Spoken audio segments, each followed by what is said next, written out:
রানাঘাটে প্রধানমন্ত্রীর সভা, কিন্তু ঘন কুয়াশার কারণে রানাঘাটে পৌঁছেও ফিরতে হয় প্রধানমন্ত্রীকে। আর তারপর অডিওর মাধ্যমে মতুয়াদের উদ্দেশ্যে বার্তা দেন প্রধানমন্ত্রী নরেন্দ্র মোদী।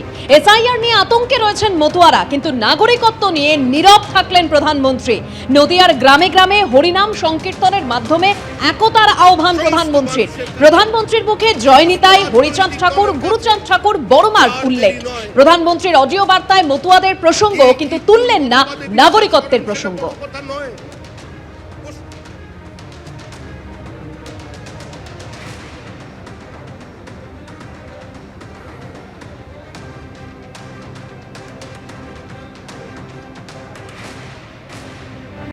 नदिया के गांव गांव में, गंगा के तट तट पर जब हरिनाम संकीर्तन की गूंज उठती थी तो वह केवल भक्ति नहीं होती, वह सामाजिक एकता का आह्वान होती थी।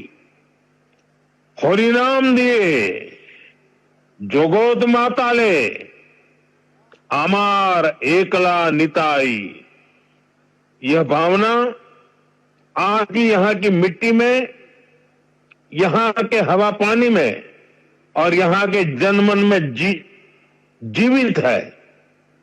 साथियों, समाज कल्याण के इस भाव को हमारे मतुआ समाज ने भी हमेशा आगे बढ़ाया है।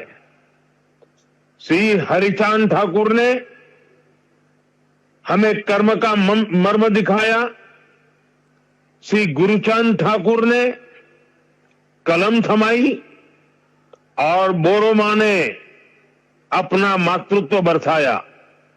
इन सभी महान संतानों को भी मैं नमन करता हूं। নাগরিকত্ব নিয়ে আশঙ্কায় রয়েছেন মতুয়ারা, তাই নাগরিকত্ব নিয়ে কি বার্তা দেন প্রধানমন্ত্রী, অবশ্যই সেদিকে তারা তাকিয়েছিলেন। নাগরিকত্ব নিয়ে বার্তা না দিলেও প্রধানমন্ত্রীর মুখে উঠে আসে মতুয়াদের প্রসঙ্গ। আর মতুয়ারা যারা আজকে এসেছিলেন তারা কি বললেন শুনবো। আমরা খুবই আশায় বুক বেঁধেছিলাম যে উনি হয়তো আমাদের এই নাগরিকত্ব নিয়ে কিছু একটা সুরাহাজনক কথাবার্তা তিনি বলবেন। যে এসআইআর পর্বে যেটা দেখা গেল যে আমরাই সবচাইতে বেশি ক্ষতিগ্রস্ত, কিন্তু উনি আমাদের এই নাগরিকত্ব সম্পর্কে ওনার ভাষণের শুরু থেকে শেষ পর্যন্ত কোনো কথাই শুনলাম না।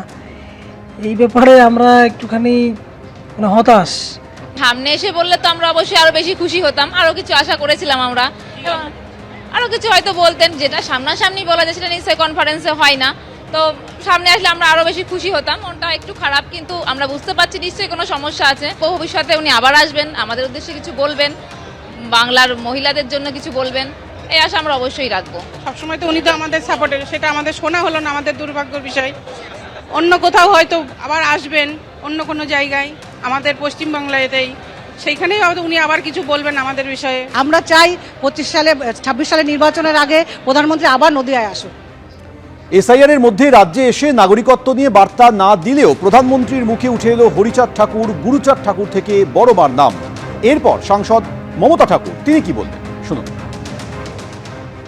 অধীর আগ্রহ করে সারা পশ্চিমবাংলায়, আমি বলবো না সারা ভারতবর্ষের মানুষ আজকে দিনটা তাকিয়েছিল যে ভারতের প্রধানমন্ত্রী এসআইআর হওয়ার পরে যে পশ্চিমবাংলায় এসে মতুয়া গড়ে, মতুয়াদের আজকে উনি একটা বড় রকমের কিছু ভরসা দিয়ে যাবে যে যাদের এতগুলো মানুষের এসআইআরের মাধ্যমে মতুয়াদের যে ভোটটা অধিকার থেকে তারা বঞ্চিত হলো, যে জায়গাগুলো এসআইআর হয়েছে সবকটা বিধানসভায় মতুয়ারা যেখানে যেখানে বেশি আছে সেখানেই সব থেকে বেশি পার্সেন্টেজ বাদ গেছে।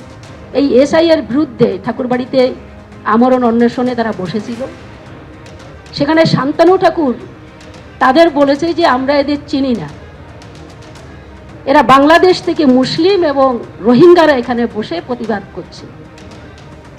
উনি মতদের চেনে না, যে মতদের ভোটটা সে নিয়েছিল তাদের চেনে না উনি। এখন কিন্তু কথা বলছেন, তার কারণ তার যে টাকা পয়সা উঠানো সেটা অলরেডি সেটা একটা বৃহত্তর আকারের টাকা পয়সা মতদের কাছ থেকে তারা নিয়েছে। এবং আজকে যে ভারতের প্রধানমন্ত্রী আসলো মতুয়াগড়ে, পৌঁছাতে পারলো না, ভার্চুয়াল যে মিটিংটা করলো, তার ভিতরেও কিন্তু কোনো আশা ভরসার কথা মতুয়াদের জন্য কিছু বলেনি। নরেন্দ্র মোদীর হেলিকপ্টার নামতে পারল না, ফিরে যেতে হলো কলকাতায়। অডিও বার্তার মাধ্যমে তিনি কিছু বক্তব্য রাখলেন বিজেপির কর্মী সমর্থকদের উদ্দেশ্যে। তবে তাতে কি মন ভরল? তা কি ভরে? একদমই ভরে নাই। হতাশই হয়, কারণ এই পরিস্থিতি। হ্যাঁ, সবারই আফসোস একটা, সবারই আফসোস। স্যার আসলে সবাই খুশি হতাম, স্যার আসতে পারিনি। যাই হোক, নেক্সট অবশ্যই তাকে পাবো আমরা। সকালবেলা সবার আফসোস, দাদাকে দেখতে পারলাম না আমরা, দাদাকে দেখতে পারলাম না, এটা সবার আফসোস। স্যারকে দেখবো বলে আসলাম, বাদগুয়া থেকে হেঁটে আসলাম টায়ার পরে, স্যারকে দেখতে পারলাম না, মন খুব খারাপ। ফিরে বাড়ি যাচ্ছি, খুব আশা করে।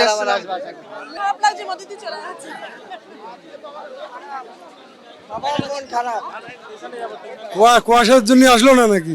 না, দেখা হয়নি আমাদের সঙ্গে, দেখতে পারলাম না মোদী সরকারকে। এই ওয়েদারের জন্য মোদিজি আসতে পারেননি, এর জন্য আমরা অন্তর থেকে খুবই দুঃখিত। জয় শ্রীরাম। মোদিজি ভার্চুয়ালের মাধ্যমে আমাদের যে শুভেচ্ছা বার্তা পাঠিয়েছে, তার যে নির্দেশ, সেই নির্দেশ অনুযায়ী আমরা পথ চলবো আগামী দিনে।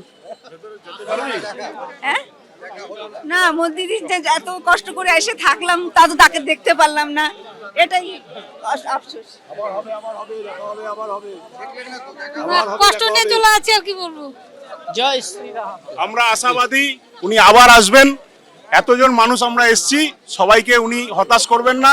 এই পশ্চিমবঙ্গের মাটিতে উনি আবার আসবেন। তো প্রতিটা মানুষের পশ্চিমবঙ্গের মন জয় করে নিয়েছে এবং আজকের জনসভাতে বুঝিয়ে দিচ্ছে যে আগামী দিন 26 নির্বাচনে তৃণমূল কংগ্রেসের বিসর্জন। তাহিরপুরে নেতাজি পার্কে নরেন্দ্র মোদীর সভা বাতিল হয়ে গেছে এবং হতাশ যারা এসেছিলেন সমর্থকরা, তারা ফিরে যাচ্ছেন। আমরা দেখতে পাচ্ছি এই মুহূর্তে মোদীর কাট আউট নিয়ে ফিরে যাচ্ছেন। আপনারা তো অনেক আশা নিয়ে এসেছিলেন, নরেন্দ্র মোদী এলেন নাকি? মোদীজি এসছে, আমরা না এসছে আমরা খুশি। সে একটা দেশের প্রধানমন্ত্রী, হেলিকপ্টারে উঠতে পারেনি বলে সে আসতে পারেনি। আসার জন্য এখানে 2 ঘন্টা এয়ারপোর্টে মোদীজি বসেছিল, আকাশের ওয়েদারের জন্য সে আসতে পারেনি। আপনারা কতটা আশা নিয়ে এসেছেন? আমরা যতটা আশা নিয়ে আসি ততটা আশা নিয়ে আছি আমরা। সে এসছে তাতেও খুশি, আর না এসছে তাতেও খুশি। যান্ত্রিক গোলযোগের জন্য আসতে পারেননি উনি, এই ওয়েদারের এই অবস্থা, ওই জন্যই আসতে পারেননি। উনি তো দেশের প্রধানমন্ত্রী, উনি ওনার মানে ব্যাপারটাই আলাদা। উনি আসছেন, এটাই বড় কথা। এইবার আসতে পারবেন না, আগামীতে আসবেন। এখন এটা তো কারোর হাতে নেই। ওয়েদার দুর্যোগের জন্য আসতে পারলো না, আর কি হবে? এই আছে মেন কথা। আমাদের তাতে আর কি করা যাবে? কিছু করার নেই। আমরা এসছি তো অনেক দূর থেকে, না এসছিলাম। আমরা আশা করি মোদি আবার পরে প্রোগ্রাম করুক, আমরা আবার আসবো। যদি নাও আসতে পারে তাও আমরা তার সাথে আছি। ওনার সিকিউরিটি সবার আগে, আমরা এর জন্য গর্বিত। উনি আসতে পারেনি, তাও গর্বিত। কেন? ওয়েদারটা ওনাকে দেখে হয়নি, ওয়েদার হচ্ছে ওয়েদার মতো। সুতরাং আমরা ওনার সাথে আছি, সবসময় থাকবো। জয় শ্রীরাম।